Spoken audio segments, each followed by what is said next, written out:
ఒక పక్క తిరుపతి లడ్డు కల్తీ వివాదం రేగుతున్నట్లుగానే మరోవైపు రామాలయం రథానికి నిప్పు పెట్టిన ఘటన జరగడంతో హిందువుల్లో ఆందోళన రేకెత్తింది.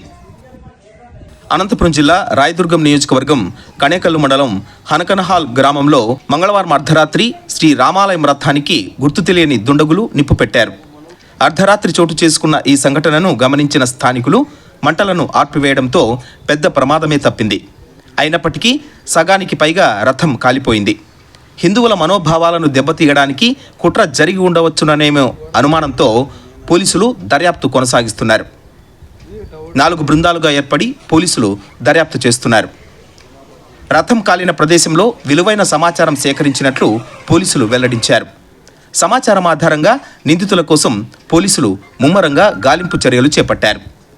అనంతపురం నుంచి నిందితుల వివరాలు సేకరించడానికి డాగ్ స్క్వాడ్, క్లూస్ టీంలను రప్పిస్తున్నట్లు కళ్యాణదుర్గం డీఎస్పీ రవిబాబు పేర్కొన్నారు. రథానికి గుర్తు తెలియని వ్యక్తులు నిప్పు పెట్టడంతో గ్రామంలో ఉద్రిక్త వాతావరణం నెలకొనింది. ఘటనా స్థలం వద్ద బీజేపీ, బజరంగ్ దళ్ కార్యకర్తలు ఆందోళన వ్యక్తం చేశారు. రథానికి నిప్పు పెట్టిన దుండగులను గుర్తించి కఠినంగా శిక్షించాలని డిమాండ్ చేశారు. ఆలయ రథం దహనం ఘటనపై ముఖ్యమంత్రి చంద్రబాబు కూడా సీరియస్ అయ్యారు. రథం దహనంపై ముఖ్యమంత్రి అధికారులతో మాట్లాడి వివరాలు తెలుసుకున్నారు. గుర్తు తెలియని వ్యక్తులు నిప్పు పెట్టడంతో రథం కాలిపోయినట్లు జిల్లా అధికారులు తెలిపారు. ఘటనపై సమగ్ర దర్యాప్తు చేపట్టి నిందితులను వెంటనే అరెస్టు చేయాలని సీఎం ఆదేశించారు.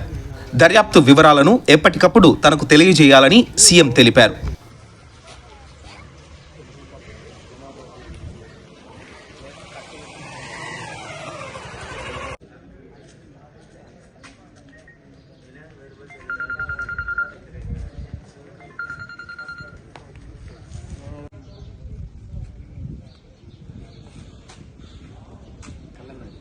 లేదు సార్, కన్నేకల్లో ఉంటారు.